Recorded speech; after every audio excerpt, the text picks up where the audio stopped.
Bonjour tout le monde, je m'appelle Michel Labrec, je suis un des contributeurs au site Panem 360 et nous avons le plaisir d'accueillir aujourd'hui Kyla Tabassian, le leader et fondateur du groupe, j'ai envie de dire formidable groupe Constantinople, qui en est à peu près à 20 albums, qui produit énormément, tourne énormément. Bonjour Kia.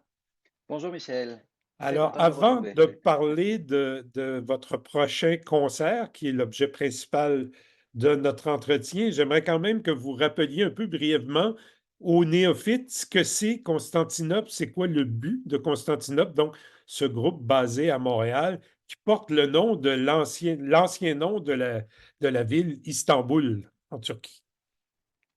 Oui, effectivement, en fait, c'est un ensemble musical, tout simplement, un ensemble dédié à la création musicale, né à Montréal en fait, l'ensemble est né en 97-98 comme entité artistique avec, à l'époque, il y avait moi, il y avait un autre musicien, Michael, qui jouait le luth.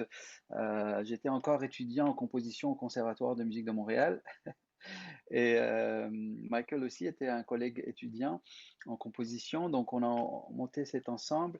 Il y avait mon frère Asia qui faisait partie dès le début aussi, avec une autre musicienne. Donc l'ensemble est né à ces époques-là, mais c'est en 2001 que l'organisme s'est constitué et l'ensemble a commencé à présenter sa propre saison régulière de concerts. Et comme je disais, c'est un ensemble de créations mais qui se spécialise dans les rencontres entre différentes cultures musicales du passé jusqu'au présent. Donc, on a beaucoup travaillé sur les manuscrits anciens du Moyen Âge jusqu'à l'époque baroque, les musiques qui étaient écrites, composées, chantées, jouées à ces époques-là, mais aussi toujours avec un regard un regard présent, un regard du présent, du moment présent. Donc beaucoup de créativité dans cette approche-là et des musiques qui viennent, des sources qui viennent d'Europe ou du Moyen-Orient ou d'Amérique centrale ou du Nouveau Monde. Donc on tisse très très large. Donc Et il n'y a pas de limite géographique pour nous. oui, c'est un pont aussi entre différentes cultures, je crois. C'est un des aspects fondamentaux. Exactement. En fait, dans chaque projet, j'essaie de créer, bâtir ou des fois reconstruire des ponts brisés. Parce que je le dis assez régulièrement, je pense à notre époque, on vit dans une période assez en tout cas assez particulier. Je veux pas dire sombre parce que moi je vois toujours la lumière à côté, mais à l'époque où on vit, je crois, il est vraiment plus important que jamais de bâtir les ponts et rebâtir ces ponts brisés et de faire les liens, d'établir des dialogues entre les gens, entre les peuples, entre les croyances, entre les cultures et toujours en gardant son identité. C'est ce qui est très important pour moi, c'est que en mettant face à face ou en créant des dialogues entre les cultures, il ne faut pas que les cultures se diluent l'une dans l'autre. Mais au contraire, il faut qu'elles gardent leur identité, mais il faut qu'il y ait dialogue, parce que c'est ça qui donne naissance à quelque chose de assez nouveau, mais euh, qui fait la valeur, qui apporte quelque chose à, à notre société. Tout à fait, tout à fait. Très intéressant. On va parler plus spécifiquement du prochain concert que vous allez donner à Montréal samedi, le Oui, 20 avril, précédé d'un concert à Toronto, si jamais des gens nous entendent de là-bas, le vendredi 19. C'est dédié à quelqu'un que je trouve extrêmement intéressant. J'expliquerai plus tard pourquoi. Dimitri Kandemir, c'est un prince moldave qui a vécu longtemps à Constantinople, justement, ou à Byzance, dans l'Empire ottoman, et qui est un musicien, entre autres, exceptionnel, bon, qui est né en 1673, qui est mort en 1723, donc au jeune âge de 50 ans, mais qui a une œuvre musicale, mais aussi philosophique, littéraire, extrêmement abondante. Oui, effectivement, moi j'ai connu le personnage Dimitri Cantemir à tout début de l'époque de mon ensemble de Constantinople, donc il y a un peu plus de 20 ans. Et j'ai dès le début été vraiment frappé par l'ingéniosité de ce personnage et sa musique surtout. Étant musicien, bien sûr, c'est le côté musical m'a vraiment intéressé, mais tout de suite j'ai compris que voilà, il n'était pas qu'un musicien, il était historien, philosophe, il maîtrisait plus de 12 langues, euh, un homme de savoir, un homme de renaissance et quelqu'un avec cette vision, quand il fait la musique, quand il compose, pour moi, c'est intéressant de voir comment ça se reflétait dans sa musique. Et Kantemir, bon, il était d'origine moldave. euh, mais voilà, il a grandi dès son jeune âge. Il était otage en fait parce qu'il était prince et donc à Constantinople, il vivait dans un palais, dans une très très belle maison, mais en tant que officiellement, il était en otage à Constantinople, hein, à Istanbul. Mais bon, il avait une très très belle vie, une vie bien aisée. Et après, bon, il s'est exilé en Russie parce que bon, il s'est montré plus à l'appui du tsar que les sultans. Et, mais voilà, il a laissé une œuvre monumentale dans plusieurs domaines, mais entre autres la musique. En musique, il a laissé deux livres bien précieux. L'un qui est sur la théorie de la musique et l'autre qui est un livre, une collection de notations, où il a noté dans son propre langage de notation, parce que bon, il s'est inspiré un peu des notations qui existaient à l'époque, mais il a quand même tout de même apporté sa propre touche et il a inventé sa propre notation pour noter les œuvres musicales de son époque, les œuvres qui étaient jouées à l'Empire ottoman. Et les œuvres n'étaient pas seulement que la musique ottomane, il faut le rappeler à cette époque-là, la musique persane était omniprésente dans la cour ottomane. 16e siècle, quasiment une grande partie des musiciens à la cour ottomane étaient des musiciens persans, iraniens qui avaient émigré depuis Tabriz ou Isfahan ou différentes villes d'Iran vers Constantinople. Et donc, il a noté dans sa collection de notations des œuvres à la fois de la musique persane, la musique arménienne, la musique indienne, la musique des pays arabophones autour, la musique ottomane, la musique juive, toutes les musiques qui étaient jouées dans cette capitale cosmopolite qui était Constantinople. Kantemir a noté toutes les œuvres qui étaient jouées. Donc, c'est extrêmement précieux pour un musicien qui veut savoir, bon, c'est les œuvres du 16e, 15e, 16e, 17e siècle, dans ces pays-là, qu'est-ce qu'on jouait? Justement, ces œuvres ont été notées par Dimitri Cantemir. Oui. Et en plus de ça, il a composé lui-même. Donc, il était un compositeur phénoménal. Vous allez entendre ses œuvres, c'est des chefs-d'œuvre, c'est vraiment des mélodies extraordinaires qu'il a composées et Oui. qui font justement ce lien entre la musique européenne et la musique orientale de cette époque. Oui, je voudrais juste ajouter, Kia, si vous me permettez, voilà, il est né en Moldavie. La Oui, Moldavie, c'est aujourd'hui un petit pays grand comme la Belgique qui se situe entre la Roumanie et l'Ukraine. D'ailleurs, je vais bientôt publier un livre sur ce pays-là. Bon, c'est pas le sujet de l'entrevue, mais j'en profite pour en parler. C'est pour ça que parler de Dimitri Kantemir, pour moi, c'est vraiment très important parce que en même temps, parce qu'il faut dire, les Moldaves, ce sont des roumanophones qui, en fait, la Moldavie a longtemps fait partie de la Roumanie. Ces gens-là sont les seuls latins d'Europe de l'Est aussi. C'est quelque chose de très particulier. tout à fait. Mais comme vous l'avez très bien résumé, bon, il n'a pas que vécu en Moldavie, il a vécu très longtemps dans l'Empire ottoman, terminé ses jours en Russie. Mais c'est pour ça aussi que c'est tellement intéressant la fusion. la fusion musicale qu'il a pu accomplir, parce qu'il y a aussi, si je ne me trompe pas, il s'est aussi inspiré du folklore de la Roumanie, de la Moldavie, en plus du reste. Ab- Absolument, absolument. Et ça s'entend parfaitement dans son œuvre musicale, dans ses propres compositions, ce qui sort du lot, ce qui sort tout ce lot de compositions qu'il a notées. Ces compositions sont vraiment particulières parce qu'ils ont justement ces couleurs.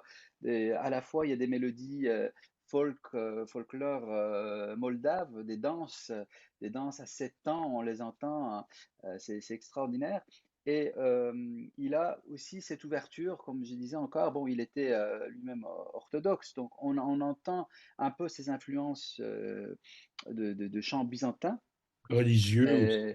et, et religieux aussi. Et ce qui est intéressant dans ce personnage, encore là, à la fois au niveau de l'histoire, au niveau musical, mais plein je veux dire, il était de foi orthodoxe, mais il fréquentait les maisons des derviches, il fréquentait plusieurs lieux de culte, parce qu'il a noté encore là des œuvres qui viennent des compositeurs qui venaient de ces lieux-là. Donc on sait que voilà, il avait cette ouverture d'esprit à la fois pour la musique, mais pour tout ce qui touche le savoir de l'humanité.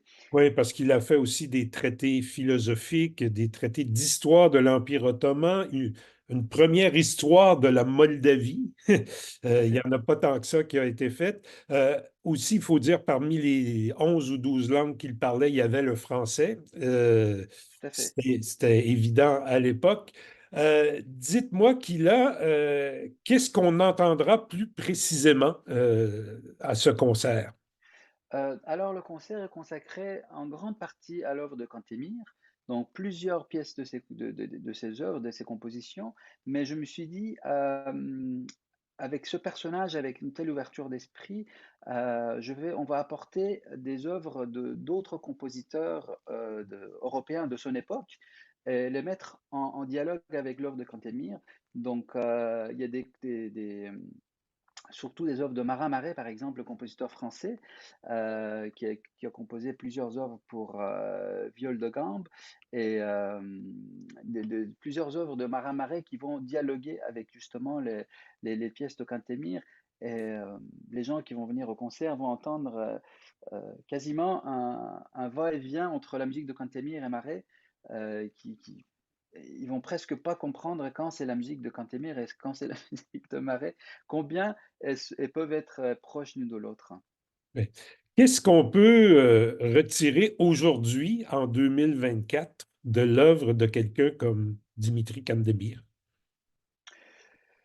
Je pense que le message qu'on peut en tirer aujourd'hui en 2024, c'est le message qu'il voulait donner aussi en 1700 quand il a composé ses œuvres, parce que ses œuvres datent de 1700 à 1712 à peu près, parce que son livre date de cette époque-là.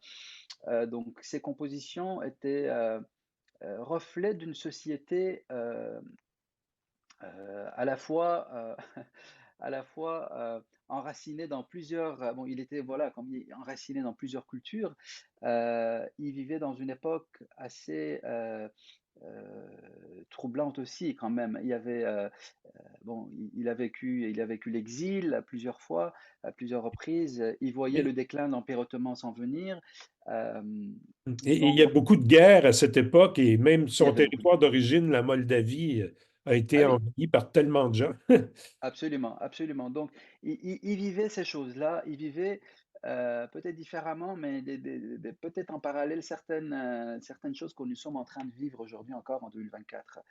Euh, mais je pense qu'il y a une lumière dans sa musique. Il y a une telle beauté et raffinement et une telle lumière dans sa musique.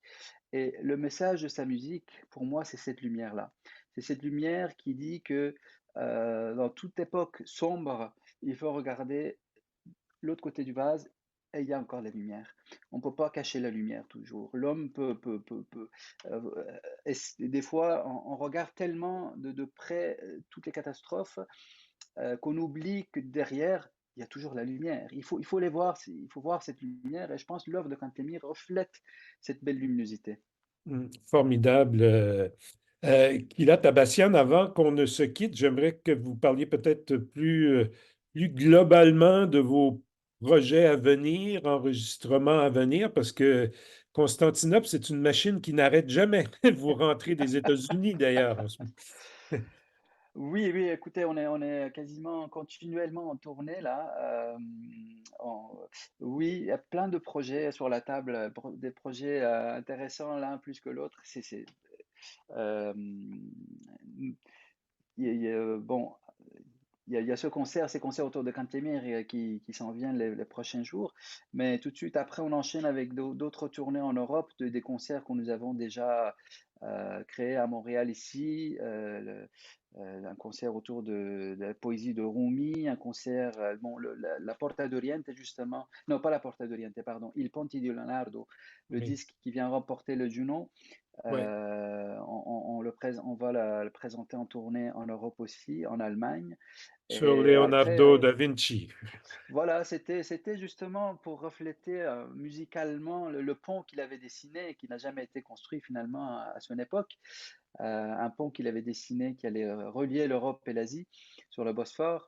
Euh, le sultan à l'époque avait trouvé trop ambitieux pour construire un tel pont en bois qui allait être le plus long pont de l'époque. Mais nous, on a décidé 500 après sa mort de faire revivre ce dessin qui est resté dans ses archives par la musique de son époque.